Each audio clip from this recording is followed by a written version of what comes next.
Os mortos em Cristo hoje, aqueles que em Cristo já partiram, a Bíblia deixa claro que eles estão com comer da árvore da vida, o texto deixa claro, daria a ele imortalidade. Nós não seremos almas desencarnadas vagando pela eternidade.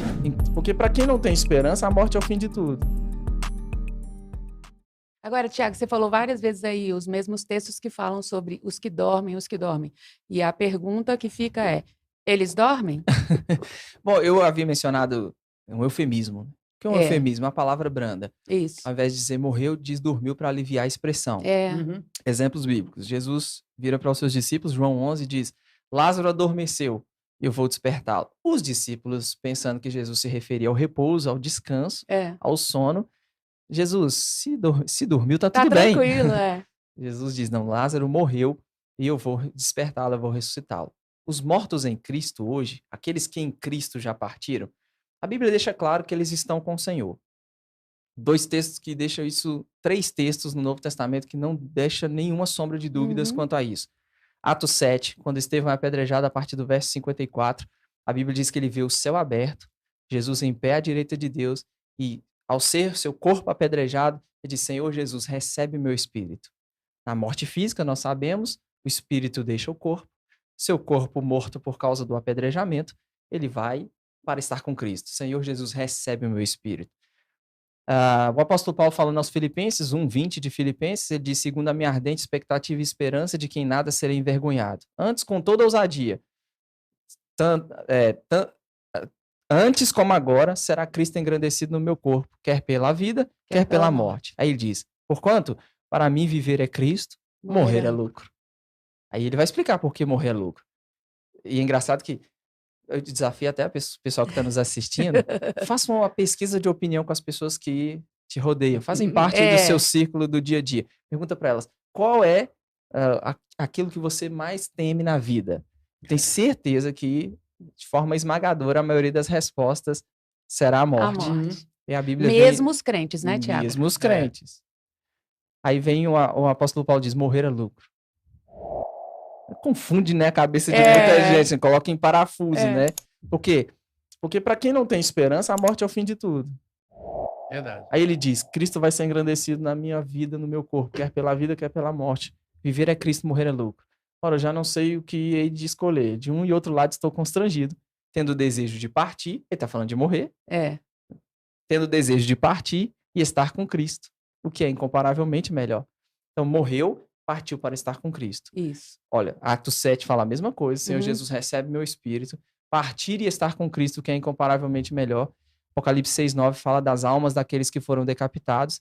E debaixo do altar, eles clamando por vingança. Até quando, ó soberano Senhor, não julgas e nem vingas nosso sangue dos que habitam sobre a terra? Então, a Bíblia deixa claro que os que morreram em Cristo estão com Cristo. Seus corpos foram sepultados ou cremados. Enfim, aguardando a ressurreição, porque ressurreição é uma nova vida corpórea.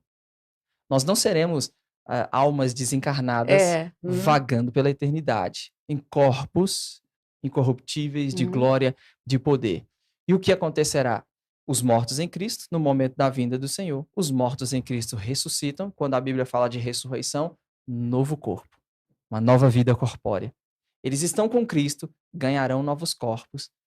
Coríntios eu mencionei agora há pouco, 15:51. Os vivos nem a morte experimentarão.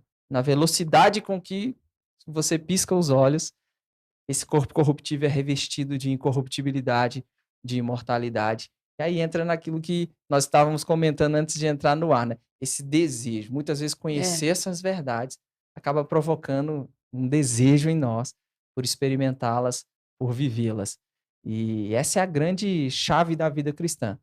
Eu acredito que o crente ele vive com os pés na terra e com a cabeça na eternidade. Pelo menos deveria.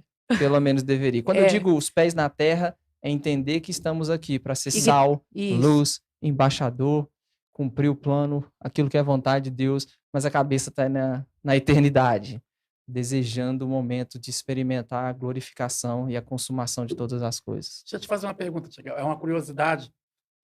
Adão e Eva, quando pecou, teve um momento que eles se viram nus.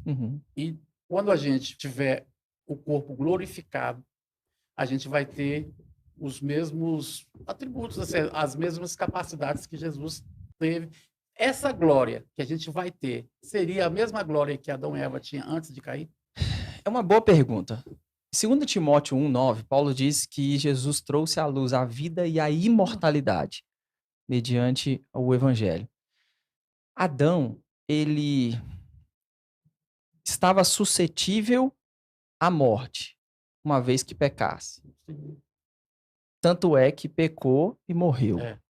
Quando a Bíblia diz que Jesus trouxe à luz a imortalidade, por exemplo, Romanos 6:9 diz que, havendo Cristo ressuscitado dentre os mortos, já não morre. A morte já não tem mais domínio sobre ele. Então, nós estamos falando de uma condição que nem Adão experimentou. Isso. Uau, é verdade. Você está entendendo? É. Porque, vamos lá, e aí eu volto no que eu acabei de dizer. Adão era suscetível à morte, estava Sim. suscetível à morte caso pecasse. É. Ah, mas e se ele não tivesse pecado? A gente não tem como responder isso de forma É. satisfatória. Entraríamos num campo aqui de especulação, Isso.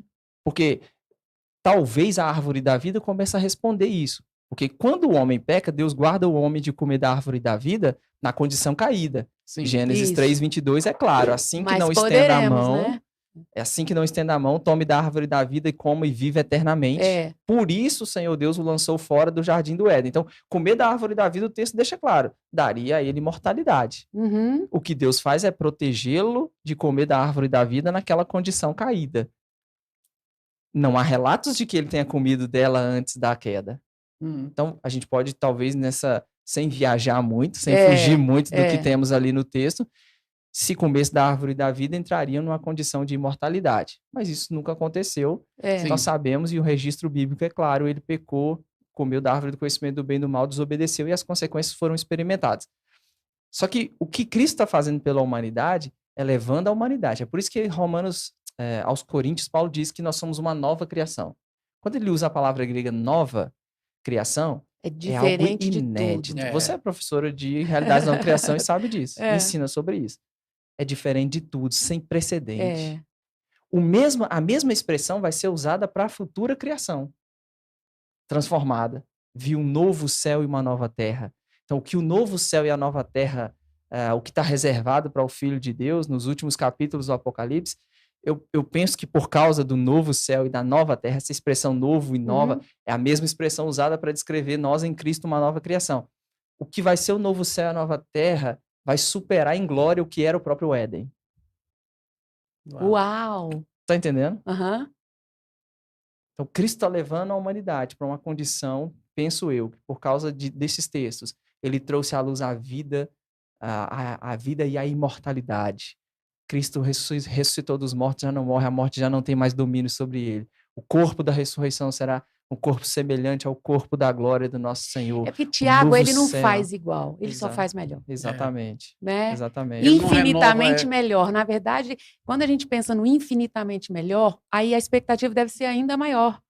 Se deve ter sido legal no Éden, como não vai ser legal? Exatamente. Né? E eu vejo, às vezes, as pessoas com medo e achando que no céu vai ser chato. Para começar, é um novo céu e uma nova terra. Isso quer dizer que não estaremos nos céus.